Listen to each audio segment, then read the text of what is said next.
If you look backwards 2,300 years to the land of ancient Greece, the best way to describe that period of time in the 3rd century BC is turmoil and unrest.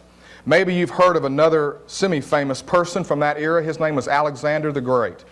Alexander the Great is best known and best remembered in history for conquering the then known world by the age of 33 and then dying as an alcoholic, in his last words saying, "There are no worlds left to conquer." After the death of Alexander, the land of the then known world was parceled out to his 4 generals. They broke it up amongst his 4 generals, and it's during that period of time, after Alexander died and that the kingdom was broken up into 4 different parts, that there was much turmoil, much unrest, coup d'etats happening all the time, one leader assassinating another one, and so on and so on. All that stuff was going on. And add in the fact that over the next 1,500 years, Rome, which became the world powerhouse that reigned from the time of Jesus till 400 years later, began to make their rise to the surface. Well, 50 years or so after Alexander died, history has kept alive one of the king's battles, and his name was King Pyrrhic, and he was the Greek king of Epirus.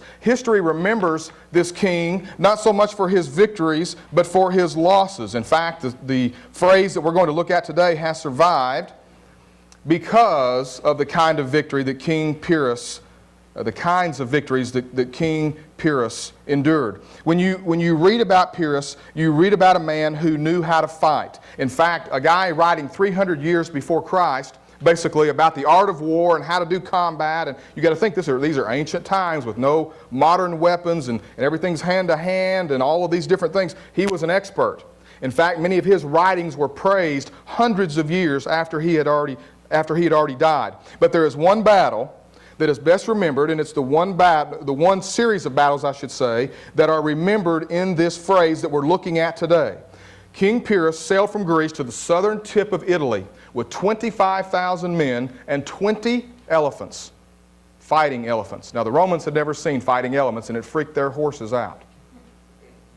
They land with these ships that are full of soldiers and these elephants, and they began to engage the Romans in battle. Now, King Pyrrhic won many, many victories, but he also suffered heavy losses, and I mean heavy losses. In fact, the victories that King Pyrrhic and these Greeks had were actually overshadowed by the casualties that were brought about in these battles. In fact, it is recorded that one of his generals was praising the king for his triumphs, and Pyrrhic was heard to have said, "Another such victory, and I shall be ruined." And that is where the phrase ruinous victory comes from. Because of his heavy losses, Pyrrhic had to finally withdraw from Italy, and his dreams for establishing a new kingdom in southern Italy died. So see, King Pyrrhic's victories were obtained at a great cost, which is what we now call Pyrrhic victories. If you've ever heard that phrase, or if you ever hear it in the future, what that means is victory or triumph at a very high cost. For the King Pyrrhic, this phrase meant that he won the battle, but he ultimately lost the war. He became so focused on winning these engagements right in front of him that he failed to see the big picture, and he kept sacrificing his soldiers without considering the effect that it would have later on. You can't just keep engaging in battles where you lose 25% of your men, 30% of your men, 20% of those that are left. You keep doing that and you're going to run out of men. You're going to lose your army. And that's what Pyrrhic victories mean. It means not necessarily seeing the whole picture or that you triumph at such a great cost that you begin to wonder if it's worth it. Now, understand this from the very beginning. Pyrrhic victories does not necessarily mean winning the battles but losing the war. It just means a high cost of winning. And I've got some examples for you to understand that. Earl Campbell is a perfect example. I grew up in Texas, and I didn't follow the Houston Oilers all that much, but I did appreciate a young man from Tyler, Texas named Earl Campbell. Some say for his era, he was one of the greatest running backs ever. He won the Heisman. He won MVP in the NFL 3 years in a row, but he was only strong for about 4 years. And if you ask the experts, they will tell you that the reason Earl Campbell did not last as a running back in the NFL is because they built their whole team around him and ran him so much that he had nothing left. He had nothing left. I mean, he played for 8 years, yes, in the NFL, but he really, the last few years, he wasn't a threat. For 3 years, he was unstoppable. Now, if you remember Earl Campbell, probably from the Skoll commercials that he used to do, the guy had legs about that big around. He was huge and powerful. Take, on the other hand, a guy like Emmitt Smith. Little guy, 5'9", 170 pounds. He is in, I believe he's in his 15th or 16th year as a pro. He now holds the rushing record. He's rushed for over 16,000 yards. He's been MVP of this and MVP of that, and he has won Super Bowls, and he's still around. Why? Do they run him? Sure they run him. Dallas ran him just about to death, but they didn't build a team around him. See, Earl Campbell would be what you would call a Pyrrhic victory, because there for 3 or 4 8. I mean, they beat teams. They never won a Super Bowl, but they made it to the playoffs, and they did great, but in the long run, they didn't have him anymore. Another example. Pros call it playing through injuries, and that's where you have a stud. And I don't care if you're talking about baseball, football, basketball, whatever sport you're talking about, you've got some stud who gets hurt or she gets hurt. And the coach, because they want to win the game they're in so much, continues to play that person injured. In the pros, what they do is just shoot them up with painkiller. And that's blown out a lot of knees and caused a lot of problems in the NFL because you don't feel the pain, so you just keep playing. But ultimately, you may lose that player, that fabulous girl basketball player or that fabulous boy baseball player, because you were so concerned with winning the battle right in front of you that you didn't look at the big picture. And the cost was high. Yeah, maybe you won that game, but then you lose your best player for the next 2 or 3 or 4 games or season. Another example, the victory at Normandy. We stormed Normandy's beaches in the onset of World War II, and eventually we took it, and we eventually won the war, but asked those people, those families whose sons and husbands were sacrificed. How many men did we lose at Normandy? 2,000? 3,000? We won, but the price was high. We sacrificed those young men. Ultimately won the war, but the price was certainly high. What about the parents of conjoined twins? What about when the doctor comes in and says, here's the deal. Your babies, your twins, share one heart. If it stays like this, they'll both die. If we do surgery, one will die, but one will live. And so they do the surgery and separate one of the twins, and the twin that is without the heart dies. That's a Pyrrhic victory. One lives, but at a high cost. Those are lots of examples we could give about Pyrrhic victories, about the high cost of triumphing. And when you read the gospel story now, when you start in Matthew and you read all the way through up to about chapter 26 out of 28 chapters, then what you're going to see is a lot of details about the glamorous side of Jesus' ministry. And here's what I mean by glamorous. Let me define that so that no one walks away with a wrong definition. When you read the gospel story, the account of Jesus' life and what all he said and did, we like to focus in on his power to heal the sick, on how people from all over came just to touch his clothes. We like to read about how the demons, who when they got into people, infested people, and tried to crush their lives, when Jesus came around, they would cower in his presence, call his name, and say things like, don't send me into the abyss. Please don't hurt me. We like to read about that.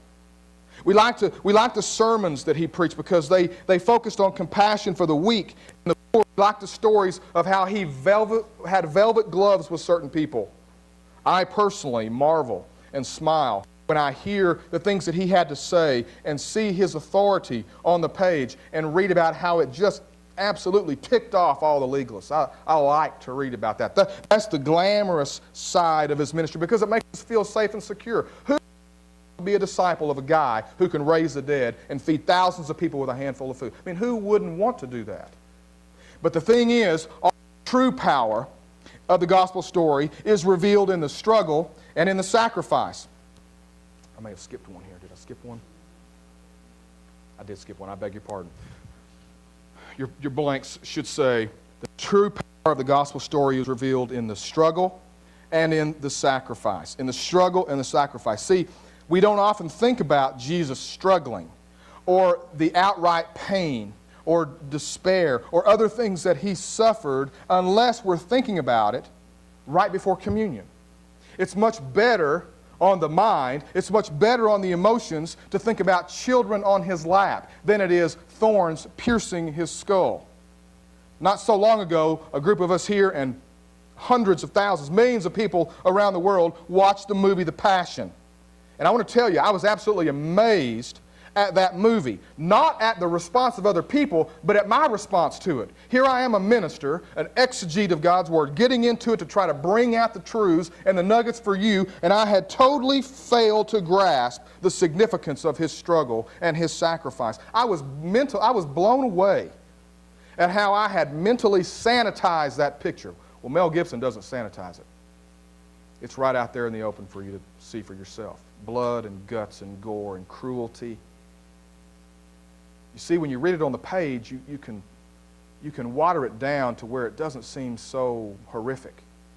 When you watch it on the big screen, I was amazed at my own response, having known that story since I could walk, and had not understood. In fact, I'll put it this way.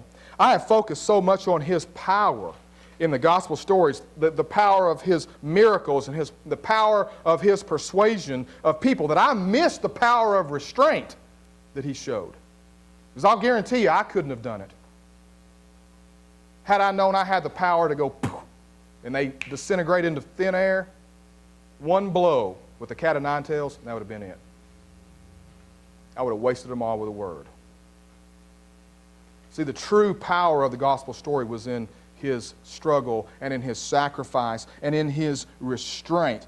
And I want my life to now be a reflection of the Pyrrhic victory that God chose in Jesus. That is, to win at the ultimate, the highest price that you can pay. Do you remember the movie? Those of you that have seen it, do you remember where the movie started? The movie started in the garden. See, before Jesus could have a victory, a Pyrrhic victory, he had to battle sorrow and grief and despair. The text in Matthew says this. Then Jesus went with him, that is his disciples, to a garden called Gethsemane, and told his disciples, "Stay here while I go over there and pray." Taking along Peter and the two sons of Zebedee, he plunged into an agonizing sorrow. Then he said, "This sorrow is crushing my life out. Stay here and keep vigil with me." I don't think that we often enough think about this side of Jesus. In fact, some people have a problem reconciling this picture of Jesus with that same Jesus just a few pages earlier, that's power and healing and multiplication of food and raising the dead and all. They have trouble seeing this Son of God coming down to earth who can do all these things now, almost seeming weak and frail in the garden. Why was Jesus so distressed? And you might say, because he knew he was going to die. That's true. But let's fill in the rest of the story. It wasn't just that he knew he was going to die, although that's part of it. Do you remember the whole story, what happened that night? He told his disciples, his closest friends, the 12 people that had been with him for years, that he was going to endure a cruel, agonizing death. He told them that was going to happen, so he knew about his death. But then one of them went ahead and sold him out for cash. And then he told that another of them would turn his back on him, would deny him. And then he told them that the rest of you guys will abandon me and leave me all by myself. It's not enough that he had to face his own death knowing he was going to die. He has one friend that stabs him in the back, another that's going to stab him in the back, and the rest of them are going to leave him. I mean, if you know you're facing death, if you know your time is up, you've got some illness or some disease, and it looks as though God's will is not going to change in your life and you're going to die, what do you want? You want your closest family and friends around you to help you through those last days, weeks, moments. And here, everybody close to him is leaving, stabbing him in the back. See, before he ever allowed himself down and nailed to the cross, he had to pull the dagger out from both Judas and Peter. So now he goes to the garden. He needs to find power in prayer to spend his last moments praying with his friends. And what happens? He walks over to him and says, "Can't you guys stay awake for 1 hour? Just 1 hour. I'm at my greatest moment of need in my entire life, and you can't stay awake with me." It was a sad, desperate time for Jesus. And that's hard for people to reconcile sometimes. He knows he's going to die. He knows his friends are going to leave him. One has already sold him out. And by the way, this is not some euthanasia-style death. Shoot him up, let him go to sleep. This is death by degree. Slow, painful, tortuous, horrific death. And Jesus' sorrow and fear, I tell you, Mel Gibson, I think, just depicted it so accurately in the movie. He just shows Jesus just literally almost fainting with despair and putting his face on the ground. He prayed so fervently, Luke reminds us, and he was in such agony of spirit that his sweat fell to the ground like great drops of blood. I have never prayed that way in my life. But before a Pyrrhic victory could happen, Jesus had to battle sorrow and grief and despair. Not only that, but Jesus had to struggle against doubt and fear and second thoughts. Let me tell you guys something. If there's one thing I hope I can communicate to you in my ministry as a whole, besides the fact that God loves you, loves everybody, and is less concerned with your past track record than he is with your future, it is that Jesus was fully human and fully God. Don't dehumanize Jesus because he was the Son of God. He did not come with the game plan in his back pocket and some sort of protective, beatific bubble around him. He was in every way like us. And so if you were in his situation, what would you pray? Ask yourself, what would I pray? You know exactly what you'd pray. You'd pray the same thing I would pray. You'd pray the same thing he prayed. God, get me out of Dodge in a hurry. Get me out of here. He says, I got these out of order. I'm sorry.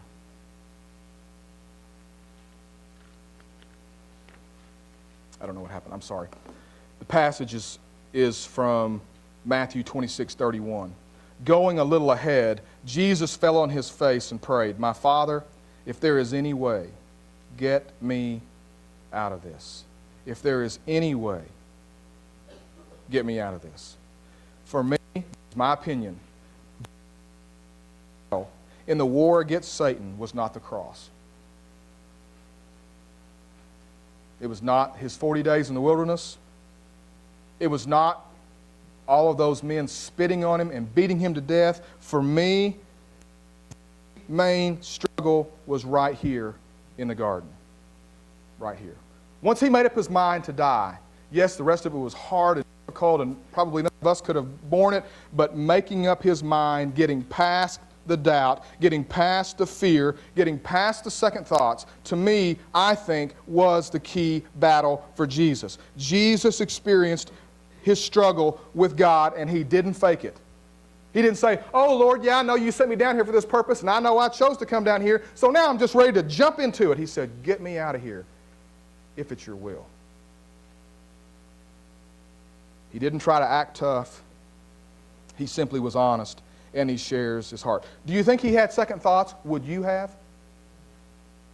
Think you ever wondered what it had been like maybe to Mary, maybe somebody like Lazarus' sister Mary or Martha, to have kids, to continue to make yokes and be a carpenter and die at an old age? Think you ever thought about that? Would you have?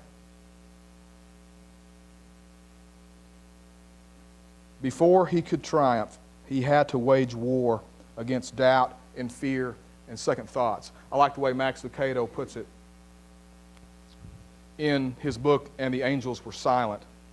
The final encounter of the battle has begun. As Jesus looks at the city of Jerusalem, he sees what the disciples can't. He sees the evil one preparing for the final encounter. Hell is breaking loose. History records it as a battle of Jews against Jesus. It wasn't. It was a battle of God against Satan, and Jesus knew it. He knew that before the war was over, he would be taken captive. He knew that before victory would come defeat. He knew that before the throne would come the cup. He knew that before the light of Sunday would come the blackness of Friday, and he was afraid.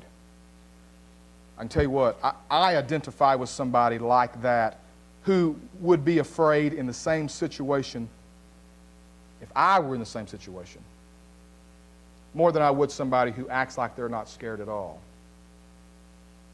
Jesus was made in every way like his brothers, like us. The key, though, to Jesus' Pyrrhic victory was his submission to God in sacrificing his life. That was key. He had to wrestle with those other things. He had to struggle with fear. He had to struggle with doubt. He had to get past all the second thoughts, but the key was, in the end, he had to submit and knew that it meant sacrificing his life. The passage says, he prayed, "My Father, if it can be done, take away what is before me. Even so, not what I want, but what you want." He went away again the second time. He prayed, saying, "My Father, if this must happen to me, may whatever you want be done." This is a classic textbook example of what submission means. If you don't know what submission means, this is it. It's putting aside what I want and doing what God wants. That's rare for most of us, if not all of us. Most of the time, we follow through with what we want. We fulfill our own desires and tell God, "Well, we'll give you some later on. We'll do your way later, after I try my way." God set the price, and Jesus said, "Okay." Jesus said, "God, get me out of this, get me out of Dodge," and God firmly but gently said, "No. Your life for theirs." From Adam to the end, your life for theirs. I will accept your sacrifice in their place. Jesus flat out begged God to let the cup pass, to get him out of there. And God says no. And Jesus accepts that answer. No fussing, no whining, no self-pity, just obedience. What was it that Jesus needed most at that moment once he accepted? What do you need most? What would you need most at a time like this? Luke tells us that once Jesus accepted God's answer, at once an angel from heaven was at his side, strengthening him. I like the phrase that says, "The will of God will never lead you where the grace of God cannot keep you." God understood what a Pyrrhic victory meant, and that the highest price of triumph is blood. Now, some of you here this morning may be blown away that such a love exists for you. It does. Maybe you've never been loved like that in your life. You are. You may have been taught that Jesus is just another famous character in a very old story. He's not. Yes, he is a character in the story of life, but not just a character. He's real life, alive today. Maybe you've been taught that God is just an angry old man waiting to punish you for all your mistakes. Jesus refutes that. Now, make no mistake, God is just, and God will enact punishment.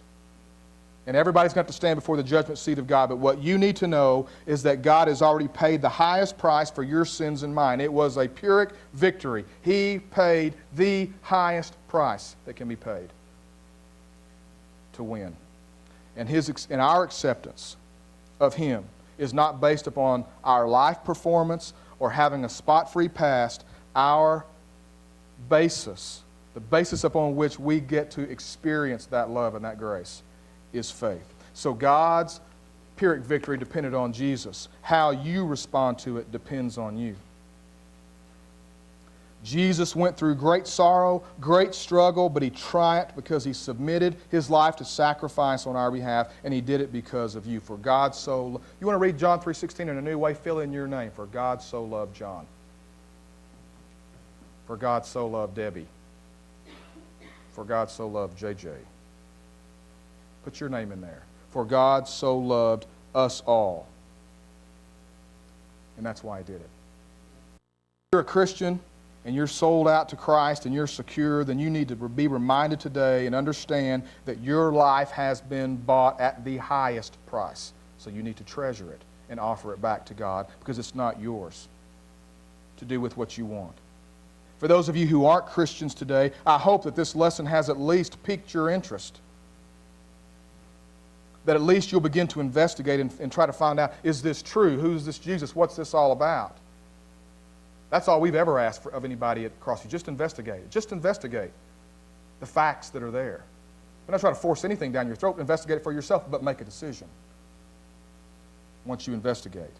For some of you, you already know this, and you need to accept the grace of God that Jesus is offering. I want you to look closely at the life of Jesus, all that He said, all that He did, and you'll realize that He had one purpose: to seek and save you. That's it. By dying on your behalf, on my behalf, He paid the penalty for sin, and you need to start believing that today and get on the journey of a lifetime. You know what? This is profound. But Jesus' love, Jesus' Pyrrhic victory demonstrates that He would rather go to hell for you than go to heaven without you. Let's pray. Help us to take this in, Father, and understand that it seems like more than what we can believe. And I guess that's why Jesus said it just takes the faith of a small seed to move mountains. And that Jesus told one of His own followers, because you see me, but happy and blessed will be those who believe and haven't seen. That's us, God. We're in that group who haven't seen with our eyes, and yet we still are believing, struggling to believe.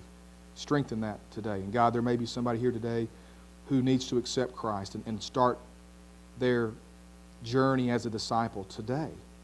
That can happen, not by filling out cards or walking aisles, although that's good and fine, but just to start in their own mind, in their own heart today, to say, God, do with me as you will. In fact, I just invite those here today who need to do that just to join in with this prayer and say, God, I need you today. I need to know what it means to walk in the footsteps of Jesus. I need to know what disciple means. I don't know necessarily what that means, but I want to find out and begin that journey today.